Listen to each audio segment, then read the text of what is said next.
Pendant un an, nous avons suivi ces 5 femmes dans la quête la plus importante de leur vie. Les secrets de famille, il ne faut pas que ça perdure de génération en génération. Voilà. Ça doit, à un moment donné, ça doit s'arrêter. Ça ne se transmet pas, les secrets. Coucou! Coucou les filles! Ça fait longtemps! On a le droit de se faire un bisou? Je sais pas. On y va. Allez, on va voir Joss. Ça faisait longtemps qu'on n'y avait pas été toutes les trois, je crois. Toutes les trois. Ce matin-là, en Haute-Savoie, Vanessa et ses cousines viennent fleurir 2 tombes. Elle est où la maman? Elle est là. Celle des 2 femmes qui ont le plus compté dans la vie de Vanessa. Oh voilà. Coucou maman. Coucou mémé. C'est toujours émouvant quand même, hein. Jocelyne, la mère de Vanessa, s'est éteinte à l'âge de 70 ans, emportant avec elle la question qui l'a hantée toute sa vie. J'en ai fait des prières, hein. Il y a maman, donc Jocelyne, Lucie c'est ma grand-mère, et il n'y a pas le papa de ma maman, puisque on sait pas, elle l'a jamais connu. Elle est partie sans savoir finalement le secret sur sa naissance, parce que je pense que c'était vraiment un secret, cette naissance. Il fallait pas parler de sa naissance, de son père, c'était tabou. Cet homme venu d'Amérique pour libérer la France en 1944 est reparti aussitôt. Vanessa a décidé de retrouver ce soldat inconnu pour enfin mettre un nom et un visage sur son grand-père maternel.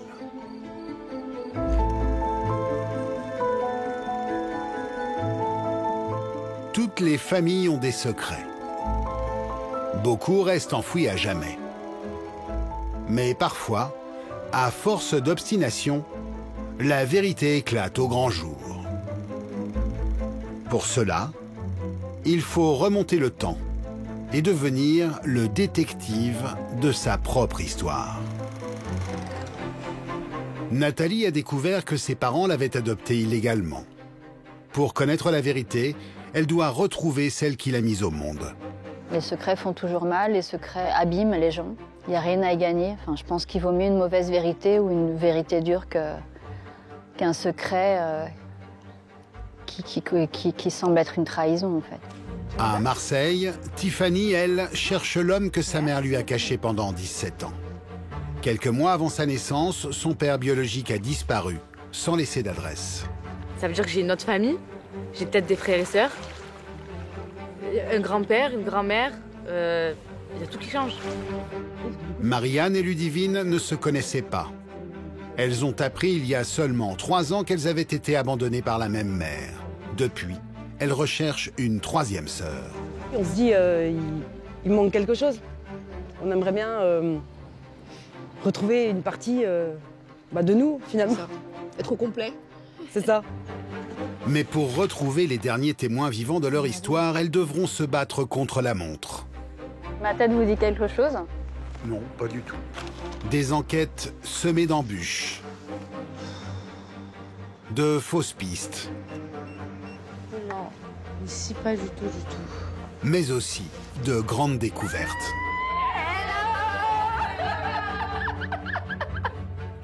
Pendant un an, nous avons suivi ces 5 femmes dans la quête la plus importante de leur vie. Les secrets de famille, il ne faut pas que ça perdure de génération en génération. Voilà. Ça doit, à un moment donné, ça doit s'arrêter. Ça ne se transmet pas, les secrets.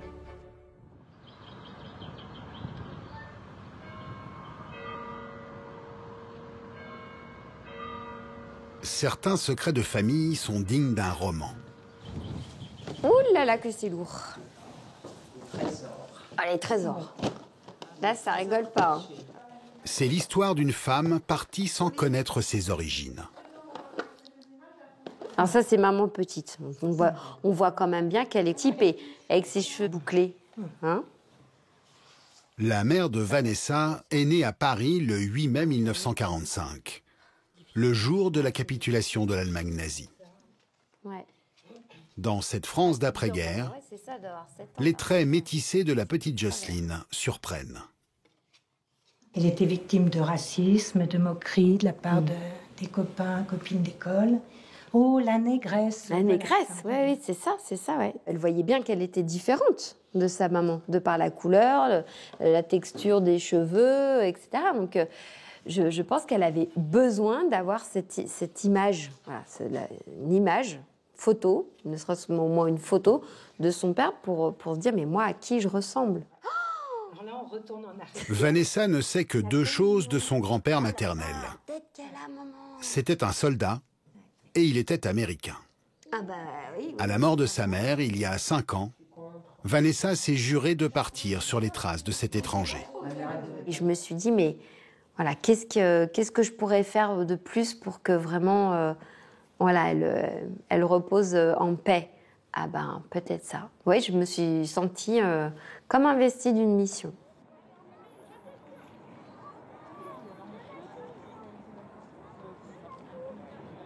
Vanessa s'est installée à Lyon il y a une dizaine d'années. De sa mère, elle conserve religieusement ses 2 boîtes pleines de photos et un précieux bijou. Alors, je fais un petit peu d'escalade. Hop. Bah alors ça, c'est ma cachette.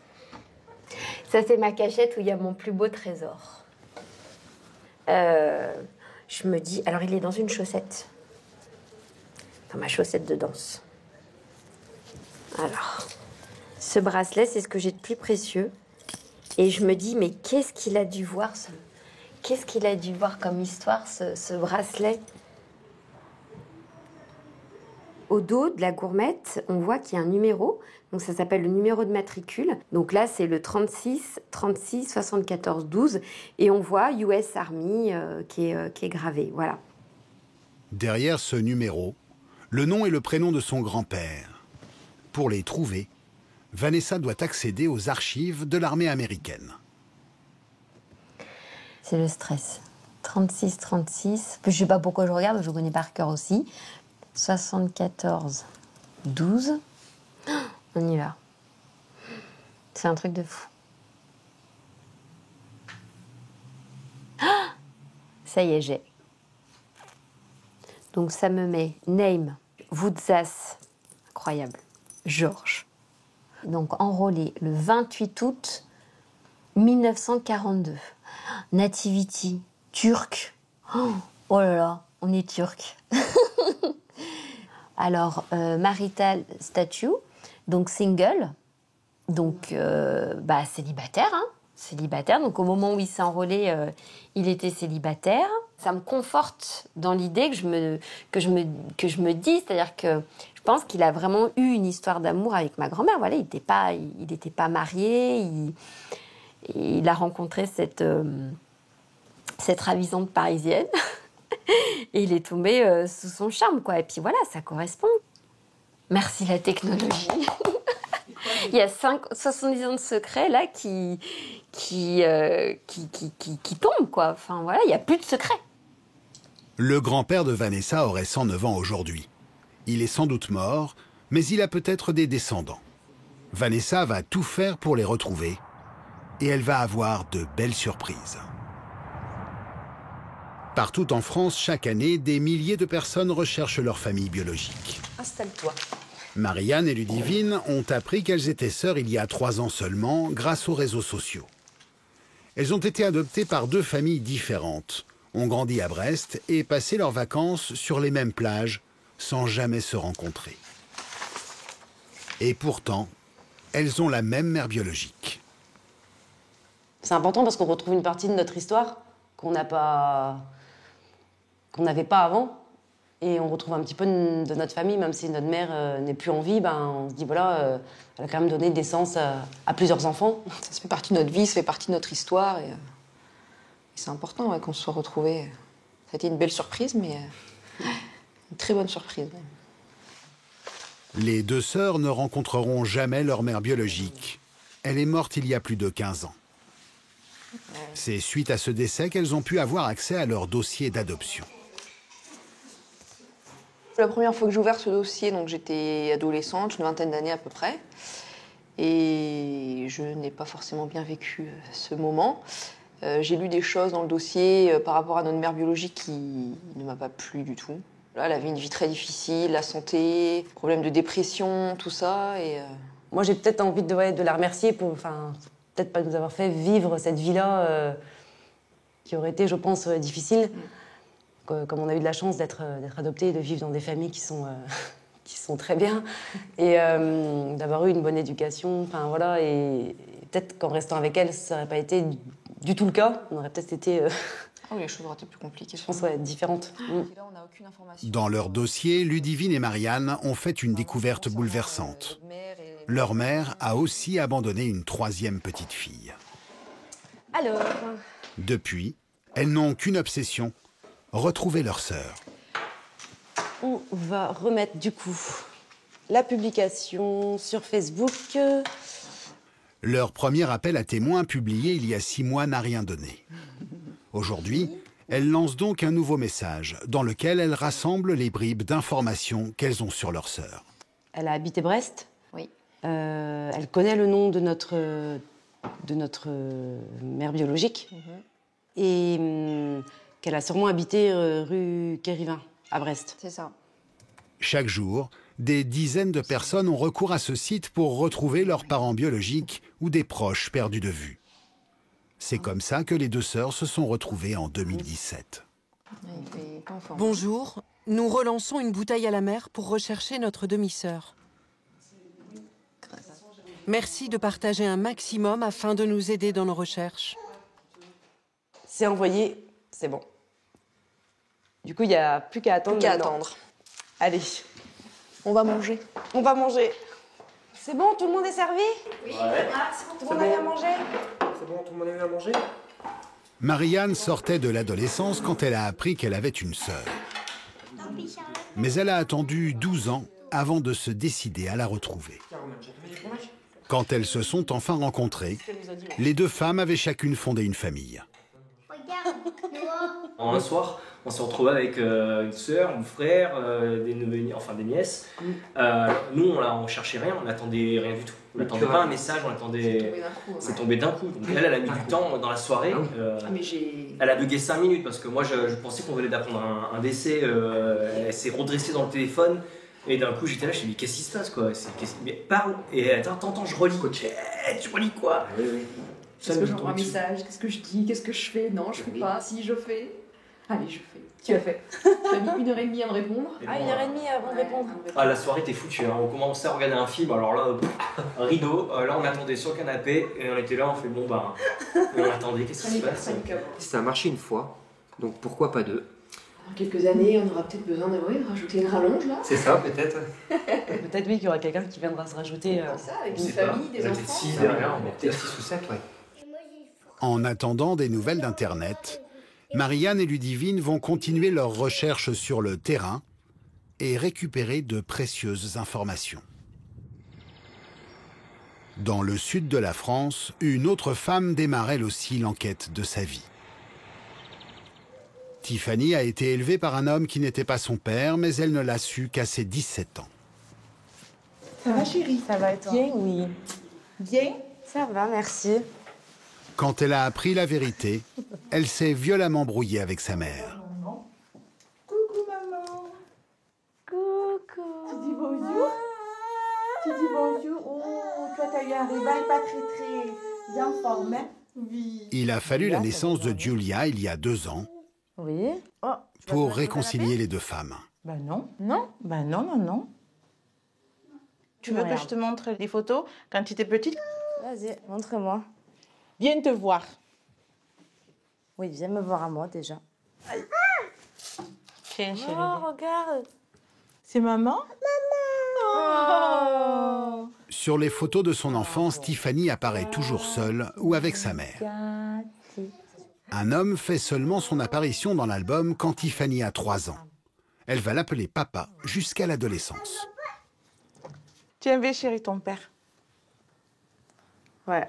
Bon, on voit qu'il me ressemble pas, quoi. À ses 17 ans, Tiffany s'interroge sur ses origines et demande à sa mère des explications sur cet homme auquel elle ne ressemble pas.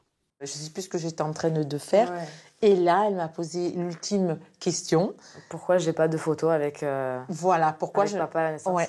Et là, je me suis retrouvée devant un mur. Et j'ai essayé de passer outre, j'ai essayé de... Voilà. Mais en fait, je n'y suis pas arrivée parce qu'elle avait les doutes et il s'est avéré qu'il fallait que je lui réponde. Voilà, tout simplement. Le père biologique de Tiffany a disparu le jour où il a appris que Félicité était enceinte. Il n'a jamais cherché à connaître sa fille. J'aurais aimé savoir s'il me ressemblait. Oui. Ouais, voilà. Est-ce qu'il me ressemble? Est-ce qu'il a des yeux parce que des fois, quand je te regarde, en fait, tu as les mêmes yeux. Tu as voilà, la forme des yeux, les sourcils et tout. Et puis même le visage, ça, c'est clair et net. Mais après, dans mes souvenirs à moi... Est-ce qu'il est petit? Je suis petite? Oui, voilà, exactement. Non, il faisait la même taille que moi, dans mes souvenirs. Hein. Peut-être un petit peu plus grand. Et il était brun, il était mignon. Quand Tiffany découvre que sa mère lui a menti pendant aussi longtemps, tous ses repères s'écroulent. Tu m'as fait la bise. Ça va et toi? Elle comprend aussi que sa sœur et son frère Eddy n'ont pas le même père qu'elle, qu'ils sont donc ses demi-frères et sœurs. Bouleversée, elle s'enfuit pendant 1 an. J'ai eu de la peine de me dire qu'on avait le même sang, mais sans avoir le même sang, quoi. Moi, je les considère vraiment comme mon frère et ma sœur, mais ça fait quand même quelque chose. Quand j'ai appris que c'était pas ma sœur, que c'était ma demi-sœur, pour moi, ça n'a rien changé parce qu'elle m'a toujours eu depuis tout petit, elle m'a toujours aimé comme son frère, donc j'ai fait aucune différence sur ça. La famille a mis 7 ans à se reconstruire. Aujourd'hui, tous soutiennent Tiffany dans ses recherches. Sur le vieux port de Marseille... J'espère, chérie, qu'on va trouver une piste. En fait, ce que j'espère, c'est de trouver sa tante. Parce qu'au moins, sa tante, en fait... Bon, moi, perso, je la reconnaîtrais peut-être pas, elle encore moins, mais au moins, voilà. Et ça fait combien de temps que t'es pas venue ici? Du coup, 23 ans? Ben, ouais. Hein. Félicité emmène Tiffany dans le Panier, le quartier où elle a rencontré son père. On regarde celui-là, enfin, on regarde celui-là. Il vivait alors chez sa tante, dans l'une de ses rues. C'est le début de l'enquête. Non, ici, il n'y a pas. On va continuer. À l'époque, le père de Tiffany et sa tante portaient le même nom de famille. La jeune femme doit donc passer au crible tous les interphones du quartier. Ah ouais, vas-y. Non, il n'y en a pas.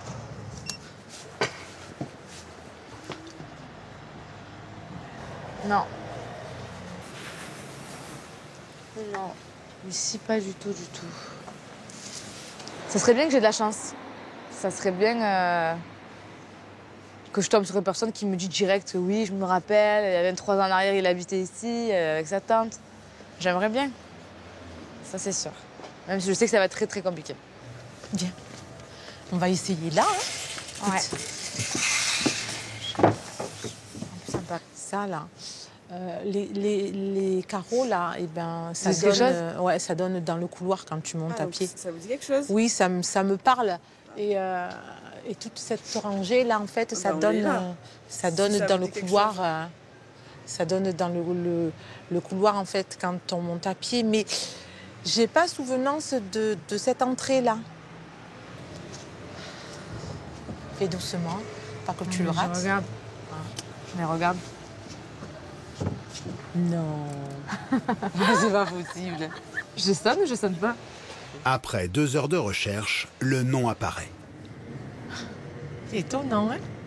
Mais s'agit-il de la tante de son père?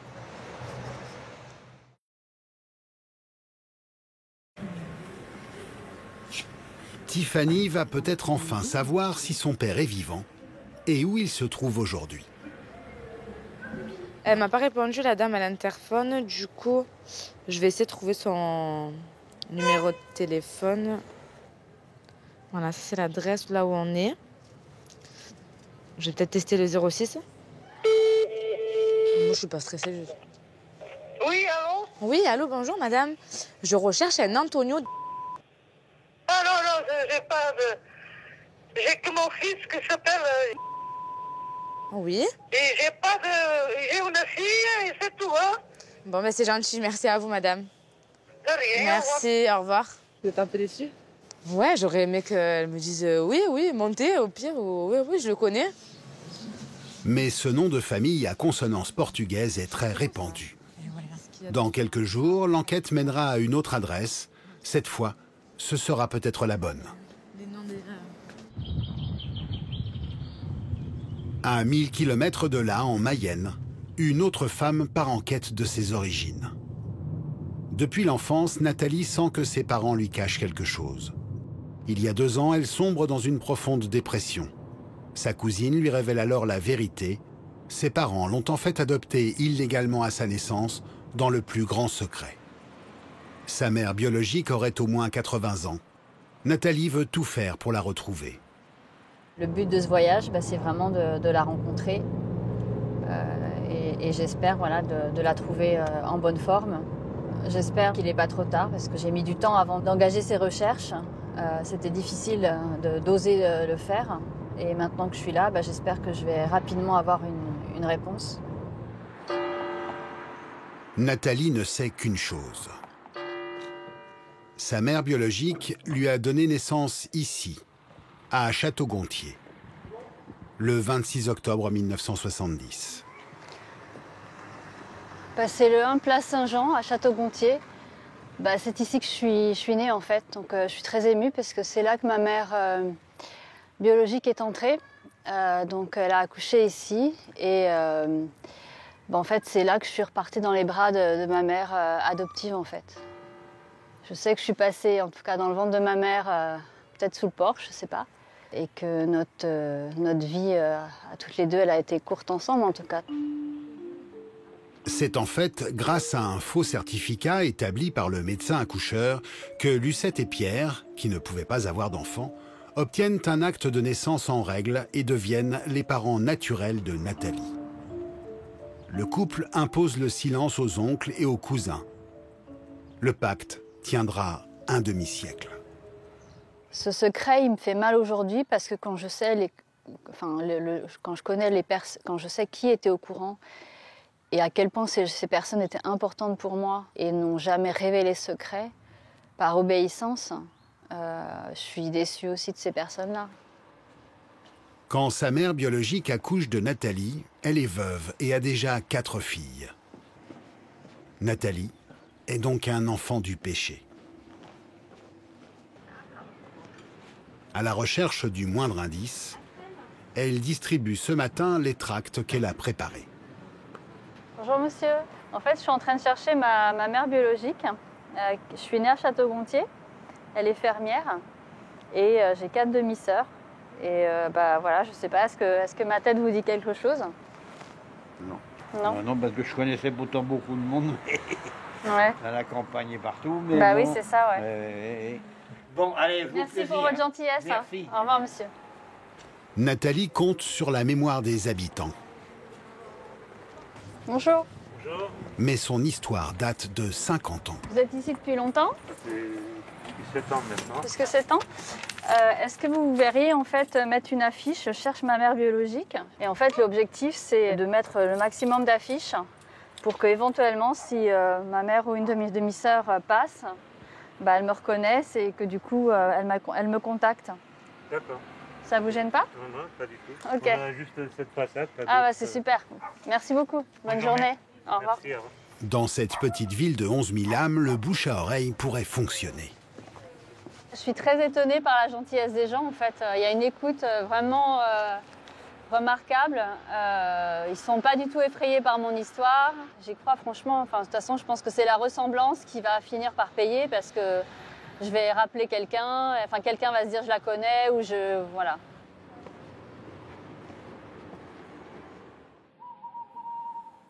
La nuit est bien entamée. Pourtant, dans sa chambre d'hôte, Nathalie ne dort pas. Elle épluche des centaines de documents issus des archives départementales. Dans le recensement de 1968, elle recherche des veuves, fermières, ayant eu 4 filles. Je me serais jamais imaginé faire ce travail de fourmi. Ceci dit, je suis assez minutieuse, donc voilà, ça me correspond assez. Mais c'est vrai que si on m'avait dit qu'un jour je ferais ça, je l'aurais pas cru. Hein. L'idée, c'est de cerner ma mère par tout moyen. 10 femmes semblent correspondre aux critères, mais Nathalie ignore si elles sont encore en vie et surtout où elles se trouvent. Par chance, elle va faire la rencontre d'un passionné d'histoire locale qui va l'aider dans son combat. À Brest, 5 mois ont passé depuis que Marianne et Ludivine ont lancé leur avis de recherche pour retrouver leur sœur. Et toujours rien. En attendant, elles essaient de retracer le parcours de leur mère. Numéro 7. C'était ici que notre mère vivait. Et elle vivait au 3e étage du coup. Et c'est là qu'elle a été retrouvée morte, seule, à l'âge de 41 ans. Ça fait vraiment bizarre d'être ici et de savoir que notre mère biologique a vécu ici. C'est de se dire qu'elle habitait finalement pas loin de nous depuis toujours. Et ben voilà, qu'elle était là, ouais. C'est bizarre. Les 2 sœurs ne disposent plus que d'une piste, très fragile. Alors, on va pas trouver parce que je crois que c'est la prochaine là-bas qu'il faut que tu tournes à droite. Ouais, c'est ça. Rue Charles. L'adresse d'un couple qui aurait hébergé leur mère quelques mois quand elle était SDF. 7 minutes. Il y a 30 ans. Alors, ralenti à la limite. Là, c'est là la boîte aux lettres jaune, là, attends. Ah non, c'est juste après, la boîte aux lettres d'après. Il n'y a rien sur la boîte aux lettres. Je suis stressée, je suis stressée. Mais non.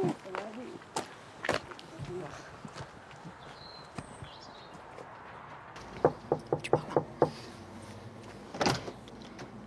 Oui, c'est pourquoi. Bonjour. On est Marianne et Ludivine. On cherche notre demi-sœur. On a été adoptés et notre mère s'appelait Myriam Nassera Bouhabid. Ah, Madame Bouhabid, oui, je connais. Vous voulez rentrer pour qu'on parle un peu plus longtemps? Si ça vous dérange pas, oui. On peut? Ouais. Ça me dérange, mais je dis quand même. C'est gentil, merci. Oh non là là, il ne fallait pas. La chance semble enfin sourire aux 2 sœurs. Cette femme se souvient de leur mère, Myriam.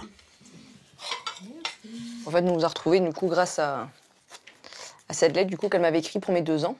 Ah oui. Voilà, et donc en fait à l'arrière elle avait marqué donc elle vivait chez Monsieur Eliès. Myriam Bouhabid, chez Monsieur Eliès. Voilà, c'est ça. C'est ça. Ouais. Donc c'est pour ça. Marie-Hélène était la femme de Monsieur Eliès. Le couple était en plein divorce quand il a hébergé Myriam, la mère des 2 sœurs. Que je dise pas de bêtises. Hein. Vous vous rappelez de Myriam? Vous vous rappelez comment elle était physiquement? Oui, oui. Ouais. Tatouée beaucoup. Ah, voilà. Je tiens ça d'elle. Et un physique, je trouve, assez ingrat. Après, c'est peut-être sa vie aussi qui a fait que... Bah oui, bien sûr. Ah, oui. Vous voulez voir peut-être ça? Tenez. Elle a eu... Oui. Bah ouais, c'est bien elle. Bah, oui. Myriam Nassera Bouhabid, née à Quimper en 1963, morte à Brest en 2004. Une vie trop courte, pendant laquelle elle a eu 3 filles. Est-ce que Myriam, elle parlait des fois des enfants qu'elle avait abandonnés?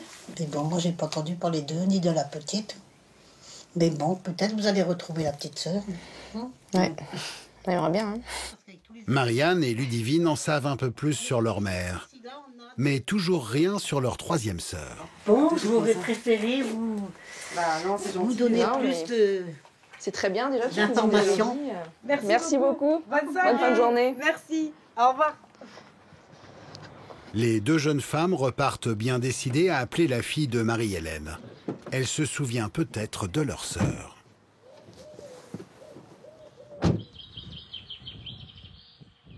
En Mayenne aussi, les recherches de Nathalie sont au point mort.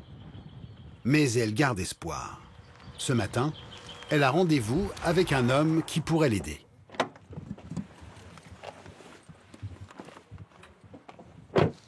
Monsieur Foissier, c'est bien ça? C'est bien moi. Monsieur... Voilà. Georges est historien amateur. Oui, ça va finalement assez facilement. Je suis heureux de vous voir, dites-moi. Bah, moi en vrai. aussi.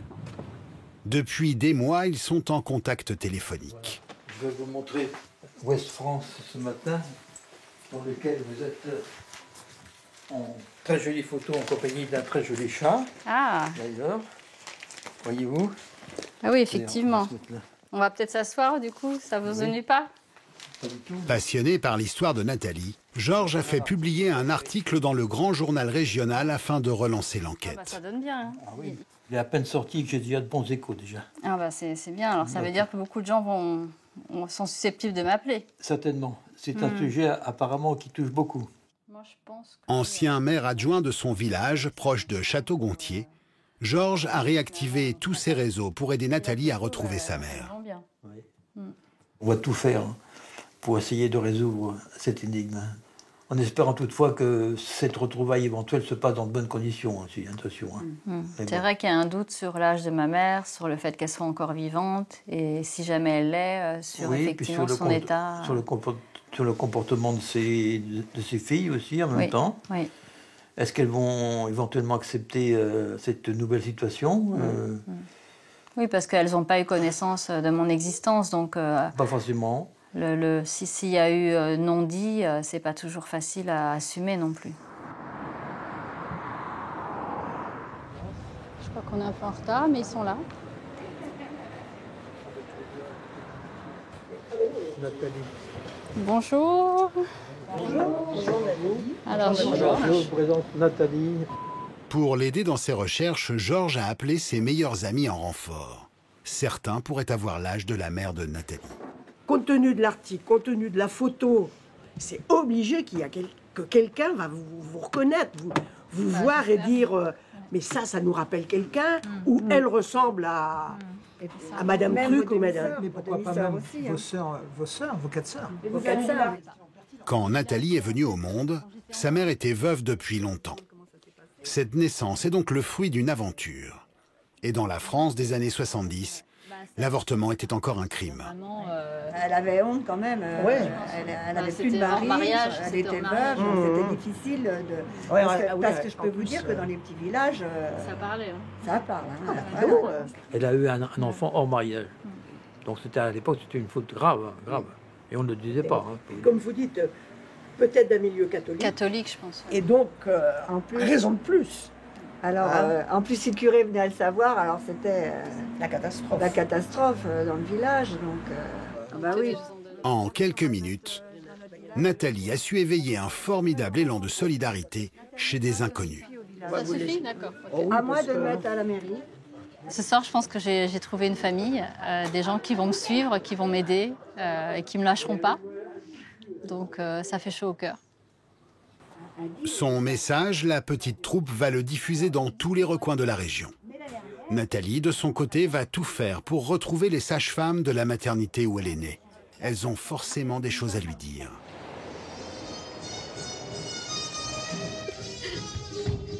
Vanessa, elle, avance à grands pas dans son enquête.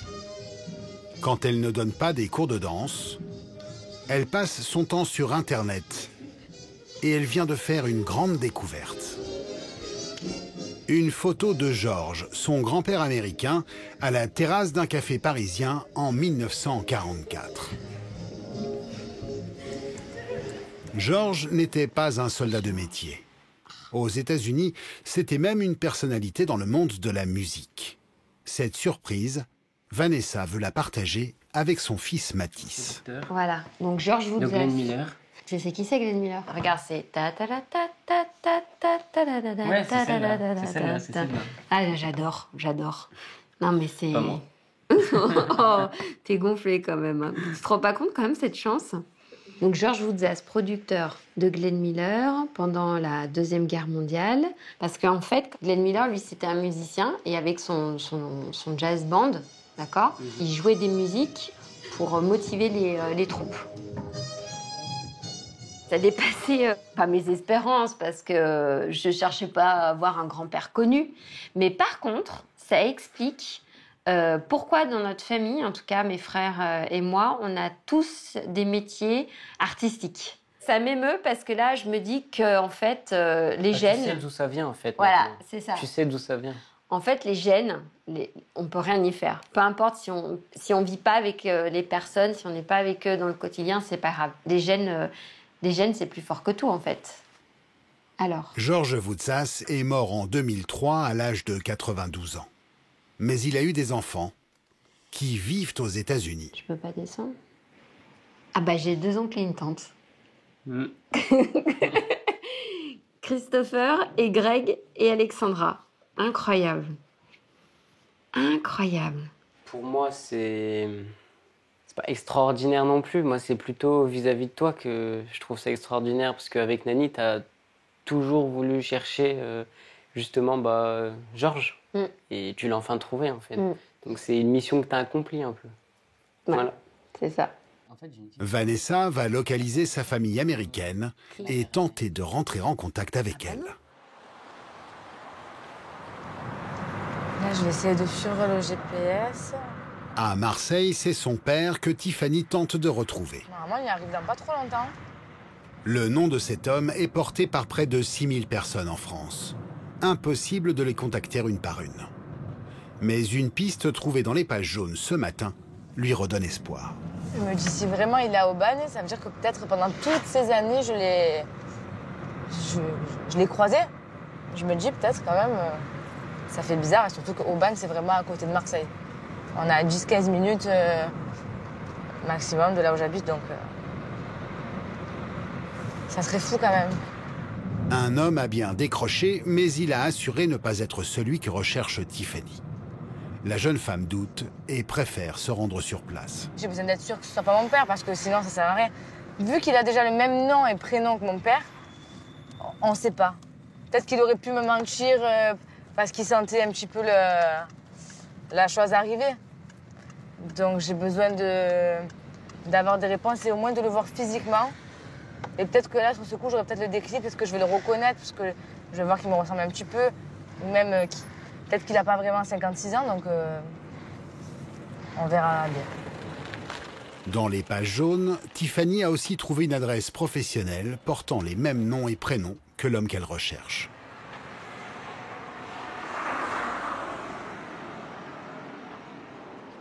Mais là, on a le nom directement de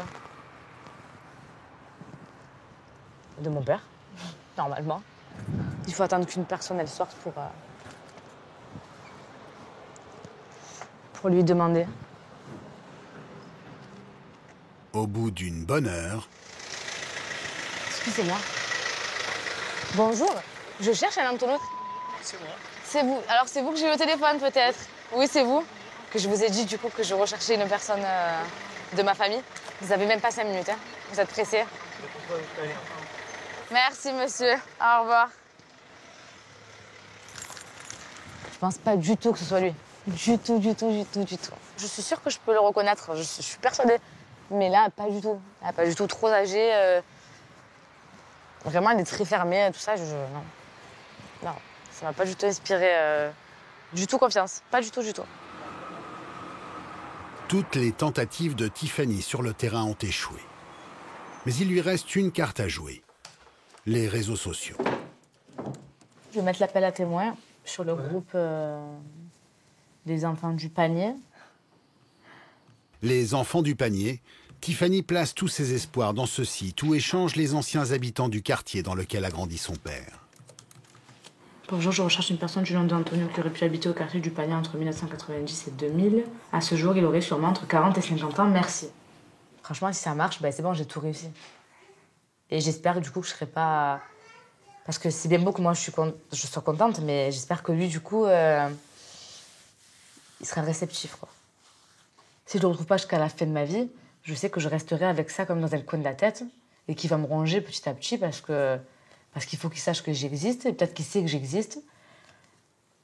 Et je ne le retrouve pas avoir fait tout ça pour rien. Les réseaux sociaux sont aujourd'hui un atout essentiel lorsqu'on recherche un proche. Tiffany va bientôt en avoir la confirmation. 3 mois se sont écoulés depuis le dernier voyage de Nathalie en Mayenne.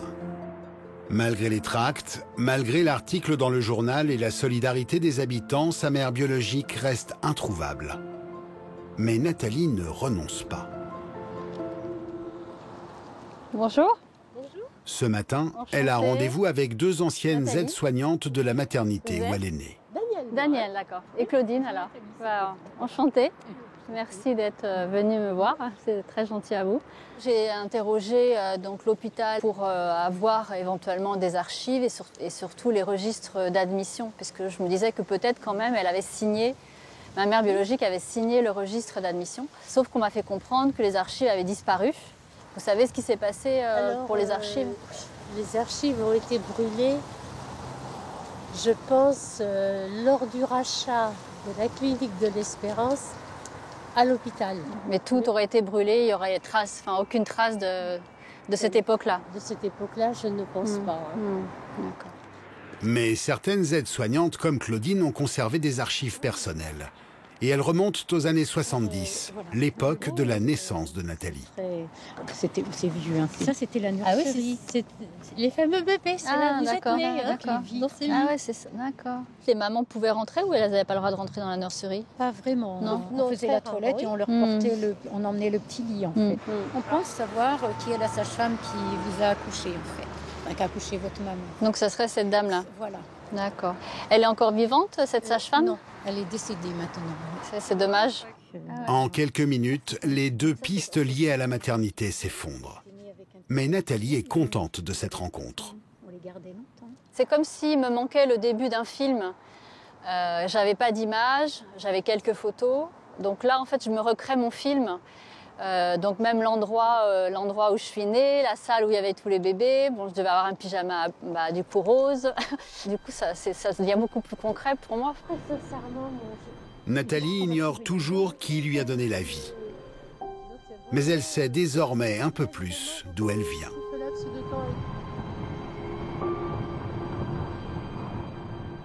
À Lyon, Vanessa, elle, a plus de chance. Elle a trouvé sur Internet l'adresse mail de l'un de ses oncles d'Amérique. Allez, attends, je prends mon portable parce que j'avais, tu sais, mis toutes les petites notes que je voulais. Ah oui, c'est clair. Avec l'aide de Sylvain, son ex-mari, bilingue, elle s'apprête à rédiger en anglais le message le plus important de sa vie. Allez, vas-y. Bon, alors attends. L'histoire que je vais vous raconter est incroyable. The story. The story. That I am about to tell you. About to tell you. C'est là que je me dis que j'aurais dû faire des efforts en anglais. Dire quoi est incroyable. Is incredible. Incredible. Christopher, je pense sincèrement avoir en ma possession la plaque militaire de votre papa. C'est le petit bout de métal, c'est la seule connexion que tu as. Un bracelet qui me connecte avec lui, on est à 10 000 km. Tu te rends compte? Est-ce que vous avez un peu peur de... Tu crois que ça peut le chambouler? Ça peut être un choc, hein, ça peut être un choc. Hein. C'est vrai que moi, j'ai pas pensé à ça. S'ils le savent pas, c'est que leur père à eux a gardé ça secret, donc t'imagines aussi pour eux, ça peut les bouleverser quelque part. Hein. Ouais, c'est vrai, j'avais pas pensé à ça, mais ouais, ça peut les bouleverser, mais... Écoute, non, mais moi, je suis confiante. On relie ou pas? Bien sûr. La famille américaine est-elle prête à découvrir le secret de Georges Voutsas?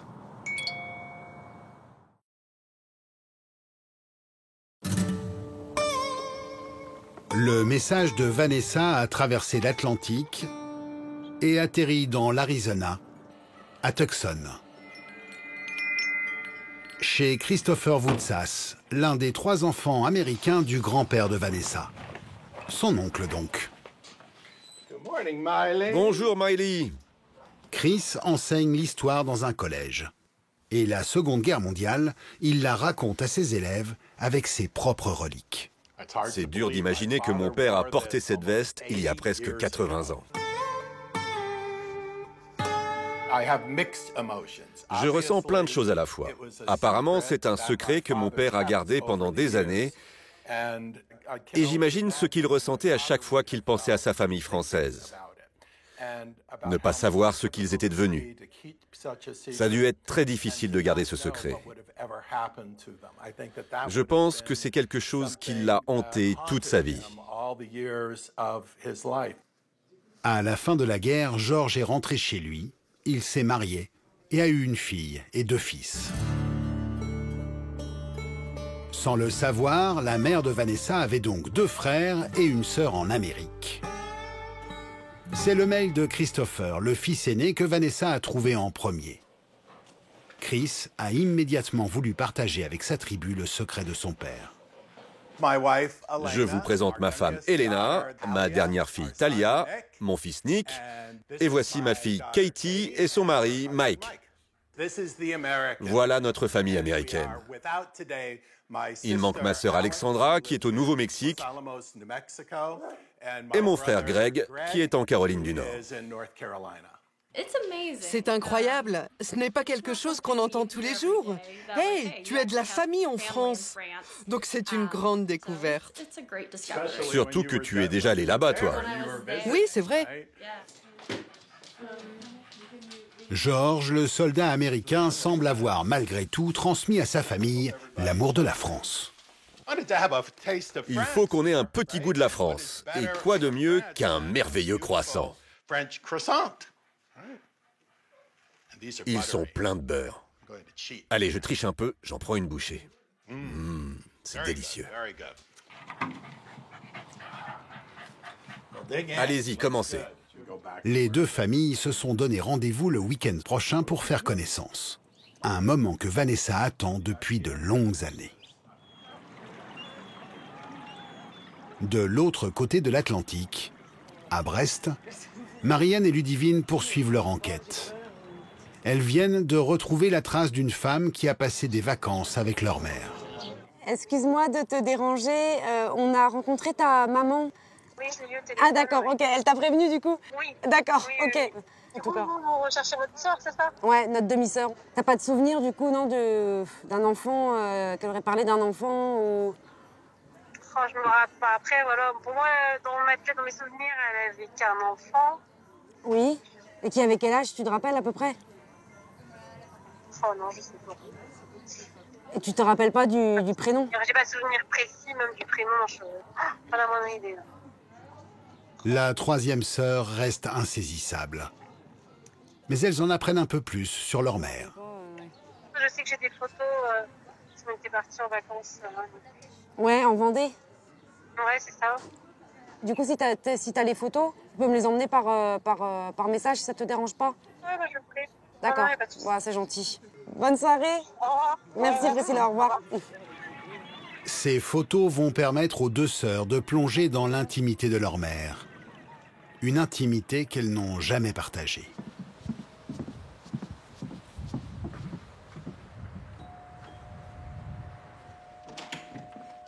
Bonjour. Salut. Ça va? Et toi? Oui, ça va. Vas-y, rentre. Merci. Ah bah, installe-toi si tu veux. Merci. Ludivine a récupéré 4 photos. Jusqu'à présent, les 2 sœurs ne connaissaient le visage de leur mère que par sa carte d'identité. Ah, tiens. Tu vois, celle-là où elle était un peu... D'accord. Voilà. Elle découvre aujourd'hui une femme de 33 ans, cheveux courts, polo rose, entourée de 2 adolescentes, les filles de son compagnon. Oui, c'est vrai que oui. Un petit peu garçon manqué. Ouais, ils ont l'air de bien s'entendre. Oui, ça va. On voit quand même qu'il y avait un peu de complicité. Ouais. Tu trouves pas dur, toi, de voir ça? Oui et non. Ça, ouais. Au moins, on a un visage, tu vois, on arrive à... Oui, on la voit différemment. Au moins, on sait maintenant à quoi vraiment elle ressemblait. Et... C'est dur de se dire que, voilà, elle a partagé des moments avec d'autres personnes que nous, que Ludivine et moi. C'est notre mère quand même si on n'a pas vécu avec elle. Et moi, ça me fait un petit peu mal. Voilà. Ces photos ne provoquent pas la même émotion chez les 2 sœurs. Et surtout, elles ne répondent pas à la question. Pourquoi leur mère les a-t-elle abandonnées? Quand j'étais plus jeune, Pour moi, ma mère biologique, c'était vraiment quelqu'un de négatif. Ouais, je voulais pas avoir d'informations, je voulais pas en savoir plus. Voilà, pour moi, elle m'avait abandonnée et voilà, c'était quelqu'un de pas bien. Et je me rends compte à l'heure d'aujourd'hui que si elle l'a fait, c'est qu'elle avait une raison aussi. Elle a eu une vie difficile et au final, on peut pas lui en vouloir, quoi. Nous, voilà, nous aussi, on est maman et on sait que c'est pas toujours facile. Et voilà, nous après, on arrive à passer au-dessus de nos problèmes et elle pouvait pas. Donc voilà, je vois les choses complètement différemment. Ouais. Je ne lui en veux plus. Marianne et Ludivine n'ont pas retrouvé leur sœur, mais elles se sont réconciliées avec leur mère. Fouiller dans son passé n'est jamais sans conséquences. C'est parfois douloureux, parfois merveilleux, mais toujours intense. Je vais un petit peu me farder quand même, parce qu'en Arizona, ils ont toujours bonne mine. Il fait tout le temps beau. Ici, c'est pas le cas. Dans quelques minutes, Vanessa va découvrir sa famille américaine. C'est le jour J. C'est D-Day. Pour cet événement, Bah oui. elle a convié les amis les plus proches de sa mère. Oh, hello, ma Valérie. Tu mets pas du rouge à lèvres? Je rigole. Trop tard. C'est l'heure, je vais chercher l'ordi. Cette première rencontre se fera par visioconférence. Il va falloir que je mette mes lunettes, quelle horreur. Tu vas mettre tes lunettes, c'est tout vrai? Je vais voir. Mathis, mets mes lunettes pas trop loin.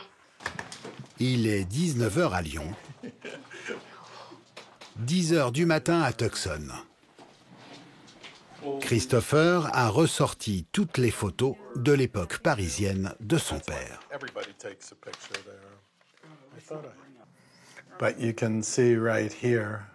On le voit bien, le bracelet, là, sur le poignet de grand-père. C'est en France, dans un café parisien. Ça lui ressemble bien, ça. C'est tout à fait lui, cette attitude. Et celle-là, c'est la photo que tous les touristes prennent. Et c'est aussi où a été prise la fameuse photo d'Hitler. Tout le monde prend une photo à cet endroit.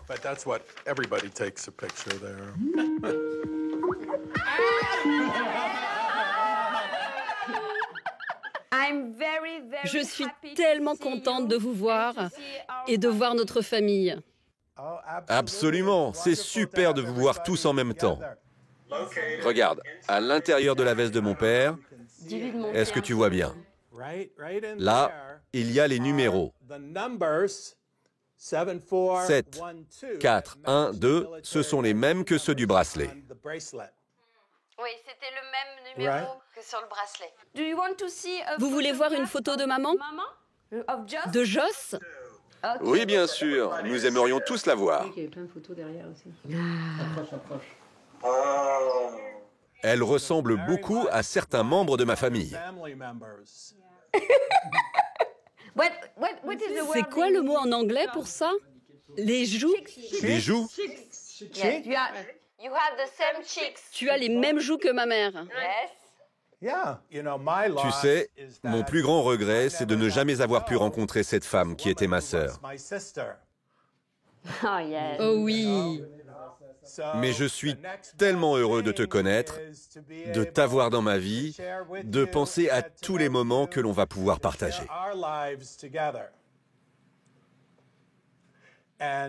Sans cette technologie, on n'aurait jamais pu faire ça.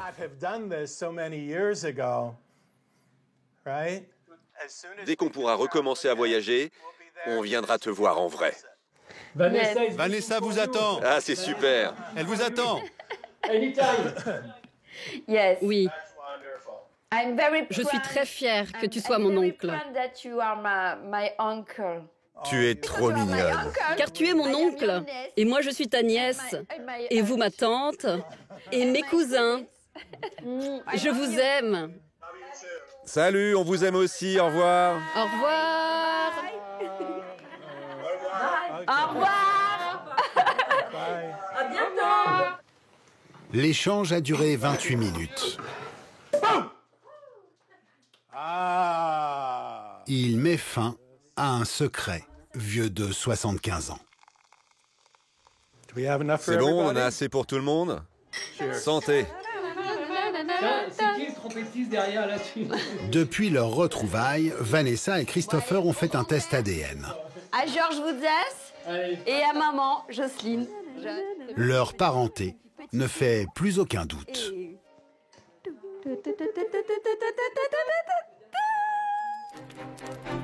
Cette piste génétique, Nathalie l'a suivie elle aussi. Joyeux anniversaire, Nathalie. Oh, dis donc. Voilà. Vous m'avez fait une belle surprise. L'ADN confirme son ancrage en Mayenne. Faut pas vouloir aller trop vite, je pense. Voilà, donc si ça doit se faire, ça sera. Elle se donne encore 1 an pour retrouver sa famille biologique. À votre santé.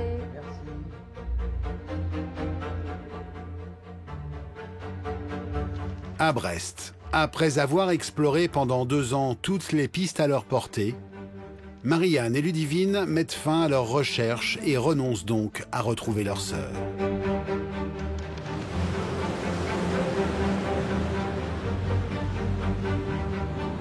Six mois après son message sur Internet, Tiffany a reçu un appel du Portugal. Au bout du fil, Antonio, son vrai père. La jeune femme connaît désormais la voix et le visage de celui qu'elle cherchait depuis 5 ans. J'ai son front, j'ai ses arcades sourcilières, j'ai son nez, il a une grande bouche, un grand sourire, avec ce menton comme ça pointu, je trouve que je lui ressemble énormément. Quelques heures après leur premier échange, en pleine nuit, Tiffany reçoit la preuve d'amour qu'elle n'attendait plus. Ça fait 23 ans que je sais que j'ai une fille. J'ai très souvent pensé à toi. Tu étais dans mes prières. Et tout ça, c'est la vérité. D'un côté, ça m'a touchée qu'il m'ait dit tout ça. Mais d'un autre côté, je me dis, alors si vraiment tu pensais à moi pendant toutes ces années, pourquoi j'ai jamais eu aucun signe de toi? Antonio n'est pas encore prêt à rencontrer sa fille. Mais le contact est établi. Je suis heureuse, en fait, je suis complète. Voilà. Il a complété le morceau qu'il fallait compléter pour que je me sente mieux et que je sache vraiment la vérité sur tout. Il n'y a plus de tabou.